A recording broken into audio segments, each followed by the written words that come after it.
Ang lalaki naman ang timbog matapos mahulihan ng baril at iligal na droga sa ikinasang checkpoint operation ng Hulo Municipal Police Station sa Sulu. Ibabalita yan ni Woman Angela Bandarlipe.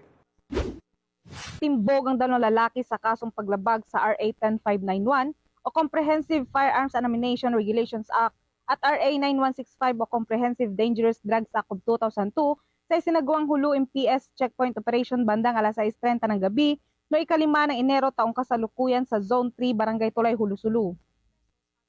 Kinilala ni Police Lieutenant Colonel Anidol Imsali, Chief of Police ng Hulu MPS ang mga suspect na si alias Jibs, 32 anyos, at si alias Will, 42 anyos na pawang residente ng naturang lugar.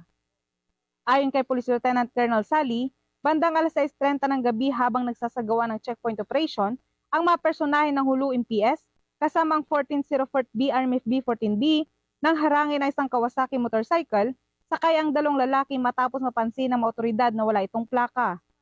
Dumaan sa pagsusuri ang mga sospek at napansin ng mga operatiba ang isang sospek na may daladalang di lisensyadong baril na nakasukbik sa harap ng kanyang bewang at mga sachet na pininula ang iligal na gamot.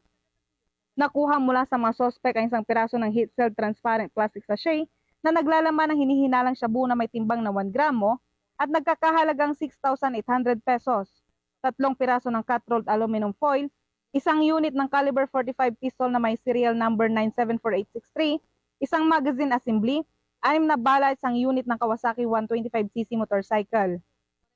Matapos ang dokumentasyon, dinala ang mga naarestong sospek kasama na kumpiskang ebidensya at motorsiklo sa Hulu MPS para sa investigasyon at kaukulang disposisyon.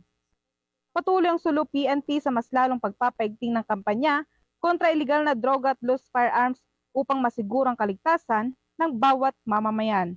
Mula rito sa Rio ng Bangsamoro, ako ang iyong PNN correspondent, Woman Angela Bandarlipe, alagad ng batas, tagataguyod ng Balitang Pulis.